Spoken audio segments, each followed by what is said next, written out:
So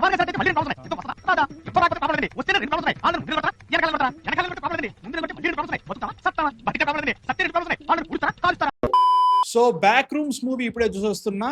basic గా ఎవరా సాగు కొడుతున్నారు 2 వారాలుగా అనుకున్నా. పెద్దగా ఏది కాంటాక్ట్స్ తెలియదు ఏందబ్బా అని చెప్పేసి వెళ్ళినా. నాకైతే సినిమా చాలా బాగా నచ్చింది. First of all back rooms ఏంటి అంటే పెద్ద ఫినామినా భయ్యా. ఇప్పుడు 1990s లో ఎప్పుడో ఒక ఫోటో వచ్చింది 4chan ఇక్కడ వాళ్ళకు సపరేట్ ఒక దగ్గర ఖాళీ ఆఫీస్ స్పేస్ లో ఉన్న ఒక ఫోటో కనబడదు అనమాట. ఏమీ లేదు అక్కడ, ఫర్నిచర్ లేదు, ఏమీ లేదు, మల్టిపుల్ రూమ్స్ ఉన్నట్టుగా ఒక హాల్ ఉంది. ఆ ఫోటో ఒకేసారి వైరల్ అయిపోయింది. చూడడానికి నార్మల్ గా కనబడ్డా గానీ ఏదో తెలియని క్రీపీనెస్ ఉంటుంది అనమాట. దాంట్లో ఒక హారర్ వైబ్ అయితే ఉంటది. అక్కడ నుంచి అది వైరల్ అవుతూ ఆ ఒక్క ఆస్పెక్ట్ మీద చాలా కాంటెంట్ వచ్చింది. ముఖ్యంగా ఈ సినిమా డైరెక్ట్ చేసిన డైరెక్టర్ 20 years ఉంటది. యూట్యూబ్ లో షార్ట్ ఫిల్మ్స్ చేస్తాడు. ఈ బ్యాక్ రూమ్స్ మీదనే చేస్తాడు అనమాట. అండ్ దీని మీద గేమ్స్ వచ్చినాయి, చాలా వచ్చినాయి. ఇదంతా పక్క పెట్టిద్దాం. సినిమా హారరా, సైఫయ్యా, సైకలాజికలా ఏంటా అంటే మాత్రం ఒకటే ఆన్సర్ ఇస్తాను నేను. నాకు అర్థం కాలే. అంటే డైరెక్టర్ కూడా ఈ సినిమా మీనింగ్ ఇది, ఆర్ఎల్స్ ఇది సిచ్యువేషన్, రియాలిటీ ఇది అన్నట్టుగా ఒక కాంక్రీట్ ఆన్సర్ అంటూ ఎక్కడ ఇవ్వలేదు. ఆన్సర్ వేగ్ గా ఉంటది. ఆ వేగ్ ని అలానే ఉద్దేశించి బేసిక్ గా స్టోరీ ఏంట్రా అంటే మాత్రం ఒక ఫర్నిచర్ స్టోర్ ఓనర్ బేస్మెంట్ లో ఒక గోడకి ఒక పోర్టల్ లెక్క ఓపెన్ అవుతుంది. దాని లోపలికి వెళ్ళిన తర్వాత టోటల్ ఆ ఏరియా అంతా yellow colour office space rooms లెక్క కనబడతాయి అనమాట. ఆ రూమ్స్ ఏవైతే ఉన్నాయో వాటికి ఒక ఎండ్ అంటూ ఉండదు. ఒక లూప్ లో నడిచినట్టుగా ఎటు పోయినా కానీ రూమ్స్ కనబడతా ఉంటాయి. దాంట్లో కొన్ని వస్తువులు కనబడతా ఉంటాయి.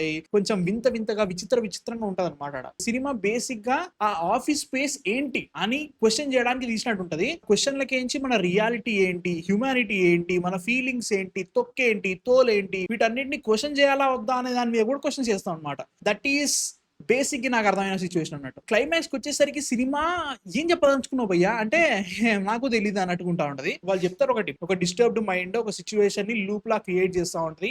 ఆ లూప్ లోనే బతుకుతా ఉంటాం మనుషులు అన్నట్టు ఒకటి చెప్తా ఉంటాడు. దాని నుంచి చూసుకుంటే ఒక రకంగా ఓకే బాగా అనిపిస్తుంది. మెమరీస్ అంటాడు, రిమెంబర్డ్ అంటాడు, కళలు అంటాడు. వాటిని గుర్తుపెట్టుకుంటూ కూడా థాట్ ప్రాసెస్ అంటే డిస్టార్ట్ అయిపోతుంటాడు. చేస్తే నువ్వు ఇప్పుడు ఒక మనిషి ఫేస్ చూసినావు, ఒక 2 గంటల తర్వాతనో 3 గంటల తర్వాతనో ఆ మనిషి ఫేస్ ని నీ మైండ్ లో గుర్తు తెచ్చుకో అంటే నీకు ఒక ఇమేజ్ కనబడుతుంది. బట్ ద ప్రాబ్లమ్ ఈస్ నీకు కనిపించిన ఇమేజ్ రియాలిటీలో ఉన్న ఇమేజ్ డిఫరెంట్ ఉండొచ్చు. బికాస్ మైండ్ గుర్తుపెట్టుకోవడానికి లేయర్లు ఎత్తా ఉంటది. ఆ లేయర్లల్లా రియాలిటీ మిస్ అయిపోతుంది అన్నట్టుగా ఉండే పాయింటే ఈ పర్టికులర్ బ్యాక్ రూమ్ సినిమా చూపిస్తుందని నేను అనుకున్నా. అది నేను అనుకుంటా, సినిమాలు అదే చేసుకున్నా, నాకు అర్థం కాలేదు. హైలైట్ అదే అనమాట. ఓపెన్ ఎండింగ్ ఉంటది, నీ ఇష్టం ఉన్నట్టు నువ్వు థింక్ చేసేసుకో. చాలా థాట్ ప్రొవోకింగ్ క్వశ్చన్స్ అయితే ఉంటాయి. అండ్ సినిమా స్టార్ట్ అవడం కూడా ఒక బేసిక్ రియాలిటీతో స్టార్ట్ అవుతుంది. 2 క్యారెక్టర్స్ ఉంటాయి. ఆ 2 క్యారెక్టర్స్ కి డిఫరెంట్ ప్రాబ్లమ్స్ ఉంటాయి. సినిమా వెళ్ళే కొద్దీ కూడా ఆ డిఫరెంట్ ప్రాబ్లమ్స్ అనేది చాలా సింప్లిఫై చేస్తా ఉంటాడు. దీన్ని ఇంత సీరియస్ ఎంత తీసుకోవాలా వద్దా అసలు ఇది ప్రాబ్లమే కాదు అన్నట్టుగా ఉండి ఈ ప్రాబ్లం అనేది రియాలిటీయా కదా, నీ ఏం మాడుతున్నావు నీకు అర్థమవుతున్నారా బాగా అంటే అదే ప్రాబ్లం సినిమాది. ఏం చెప్తున్నా నాకే అర్థం కాలేదు, సినిమాలు ఏం చూపిస్తున్నా నాకు అర్థం కాలేదు. That is the point of the film.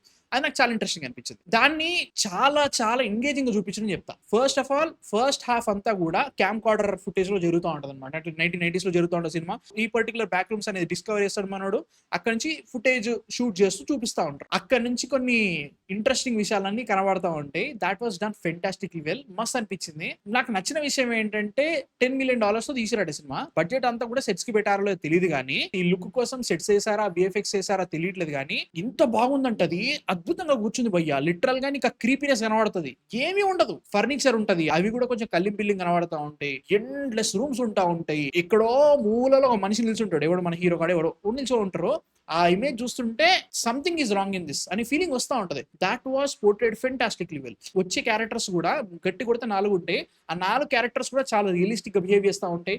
మన మెయిన్ ప్రొటాగనిస్ట్ ఎవరైతే ఉంటారో థియేటర్ జోఫర్ గానీ లేడీ గానీ వాళ్ళ క్యారెక్టర్స్ కూడా ఇంట్రెస్టింగ్ గా వీవ్ చేస్తూ ఉంటాడు. తర్వాత దాన్ని తీసుకెళ్లే కొద్దీ కూడా అది ఇంకా సింప్లిఫై చేస్తా పోతుంటే ఇక అరే ఇదేదో తేడా కొడుతుందని అనుకుంటా ఉంటాం. మనం అనుకున్న దానికంటే చాలా తేడా కొడుతుంది. దట్ ఈస్ ఇంట్రెస్టింగ్, రియలీ నాకు ఇంట్రెస్టింగ్ అనిపించింది. అండ్ ఈ సినిమా హారర్ మూవీ అన్నారు కదా, నిజంగానే భయపెట్టిందా అంటే మాత్రం భయం అని చెప్పను భయ్యా. ఎట్లుందంటే అసలు ఏం జరుగుతుందో అనే క్వశ్చన్ ఎక్కువ అనిపిస్తుంది. ఈ రూమ్స్ ఏంటి, ఎందుకు వచ్చినాయి, అసలు దీనికి ఆన్సర్ ఏంటి, దాంట్లో వెళ్తా ఉంటాయి అనమాట. దాంట్లో కొన్ని క్రీపీ థింగ్స్ జరుగుతూ ఉంటాయి, కొన్ని హారర్ వైబ్స్ కనబడతా ఉంటాయి. జెమ్ స్కేర్లు ఉండవు దీంట్లో. ఉన్న ఒకే ఒక జెమ్ స్కేర్ కూడా ఓకే అనిపించింది, బాగానే అనిపించింది. బట్ స్టిల్ అదే రకంగా వెళ్ళిపోతుంది అనమాట. సో థ్రిల్లర్, సైకలాజికల్ థ్రిల్లర్ ఒక రకంగా. బట్ అందులో కూడా ఏది రియల్, నిజంగా ఇమాజిన్ చేసుకుంటున్నాం, రియల్ గానే జరుగుతుందా, క్లైమాక్స్ లో జరిగే ఒక సీన్ జరుగుతుంది, అది నిజంగానే జరిగిందా అర్థం కాలేదన్నమాట. That was done fantastic well. అంటే లైక్ బేసిక్ గా చెప్తున్నా, క్వశ్చన్ చేయించింది. ఏం ఆడుతున్నారు అనుకోకని ఏం చూద్దాం అనుకున్నా నేను. This is the problem of ఈ సినిమా అనమాట. అంటే లైక్ నాకేం చెప్పాలో అర్థం కావట్లేదు. But I enjoyed man. 1:50 I liked it. డబ్బులు కనబడ్డాయి. చాలా తక్కువ డబ్బులు పెట్టారు. ఆ డబ్బులతోటి వాళ్ళు చాలా కష్టపడ్డారు. నెగెటివ్స్ ఏమైనా ఉన్నాయంటే మాత్రం కొన్ని షార్ట్స్ కంటిన్యూస్ షార్ట్స్ ఉండాలన్నమాట. లైక్ బేసిక్‌గా అంతా కంటిన్యూస్ సెట్స్ ఉంటాయి కాబట్టి, ఆ కంటిన్యూస్ షార్ట్స్ వాళ్ళు ఒకటే రూమ్‌లో జరుగుతున్నట్టుగా, ఒకటే ఏరియాలో వెళ్ళిపోతున్నట్టుగా ఉండాలి. కాకపోతే అక్కడ కట్స్ వస్తా ఉంటాయన్నమాట. కట్స్ తెలిసిపోతా ఉంటాయి. కొన్ని ఏరియాస్‌లో వీళ్ళ దగ్గర బడ్జెట్ కనబడదు. ఎందుకంటే అక్కడ ఎండ్‌లెస్ రూమ్స్ నువ్వు పెట్టలేవుగా బ్రో, వీఎఫ్ఎక్స్ పెట్టి గూడా. ఈ ఎండ్‌లెస్ రూమ్స్ తోటి క్యారెక్టర్స్ ఇంటరాక్ట్ అవ్వాలి. అట్లాంటి టైంలో వీళ్ళు కొన్ని గిమ్మికులు చేసిర్రు. అది తెలిసిపోతా ఉంటది. ఓకే, ఇక్కడ గిమ్మిక్ చేసిర్రు అని చెప్పేసి. ఆ టైంలో కొంచెం అరే ఏంట్రా ఎక్స్‌పీరియన్స్ పోయిందా అనే ఫీలింగ్ వచ్చింది. బట్ ఓవరాల్‌గా మస్త్ అనిపించింది. కొన్ని ఏరియాస్‌లో అసలు మ్యూజికే లేదు. That was a plus point. ఏం చెప్తున్నానో నాకే అర్థం కావట్లేదు. That was back rooms. A cinema అయినా నేను చూడండి, చూడకండి నేను ఎప్పుడు చెప్పను. ఈ సినిమా కూడా చెప్పను. But I had a really weird experience watching this movie. So అదైతే ఖచ్చితంగా చెప్తా. మీరు చూసారా బ్యాక్ రూమ్? చూడాలనుకున్న కింద కామెంట్స్‌లో చెప్పండి. నాకు నచ్చింది. సబ్స్క్రైబ్ అయితే కొట్టేసేయండి. నెక్స్ట్ వీడియోతో మళ్ళీ కలుస్తాం. అంతవరకు మ్యాన్ ఫిక్షన్ సైనింగ్ ఆఫ్.